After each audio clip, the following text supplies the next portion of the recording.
What's going on, rednecks? Check this thing out.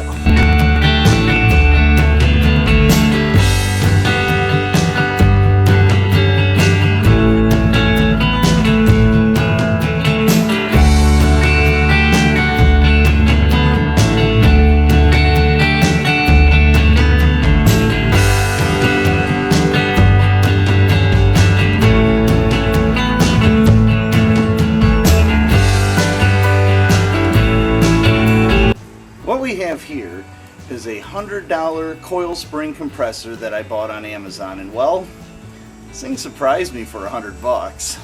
Now, I couldn't find any information or any videos on this thing, so I took a pretty good risk on it. But instead of telling you guys how it works, how about I show you with this Honda coil spring.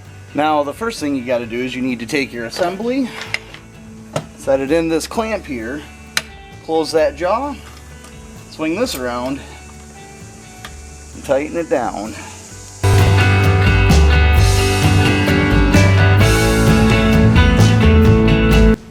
With the assembly in the compressor, what you need to do is take your arms here, bring them down to the spring,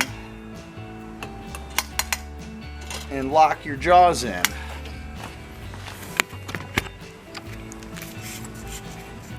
That's what they'll look like. And then, as you can see, there's a lot of adjustments to this, so it's quite useful. Now, by far, my favorite part is this right here. To compress the spring, all you have to do is rotate this, and it doesn't take much effort, and it will lock. Every notch is another locking position. Let's get this thing off the seat. And now you can see we have our strut loose.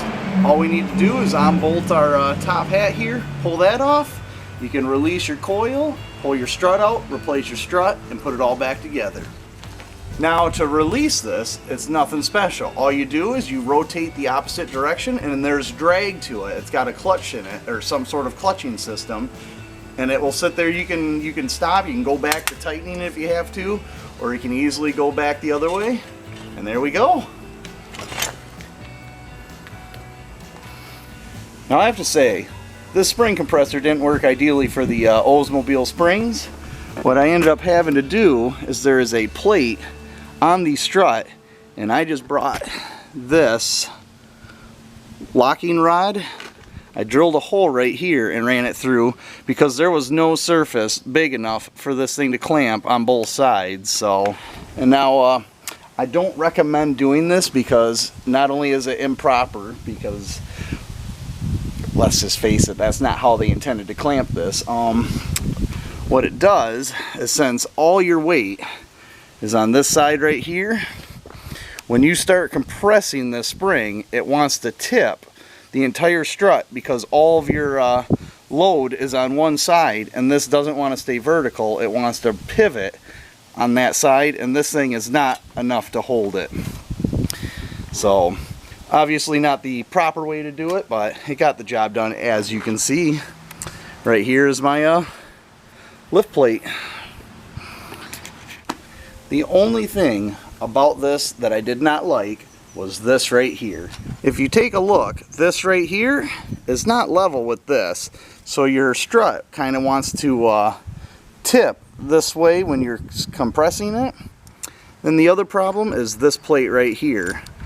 If you take a look, it's not long enough and can slide sideways into these gaps, which is not that big of a deal because all I need to do is cut a bigger piece of steel, and as you can see, it has a little bit of a bow to it, so I'll have to just hammer a bow into it and then drill a hole in it. So not that big of a deal. I wish the manufacturer would have spent a little bit more money on making that plate bigger.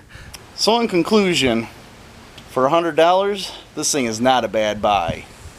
Thanks for watching. Like, comment, share, subscribe, and get back to work. What we have here is a $100 spring compressor that I purchased on Amazon to do the lift coils for the Delta 98. All right, buddy, you messed that one up.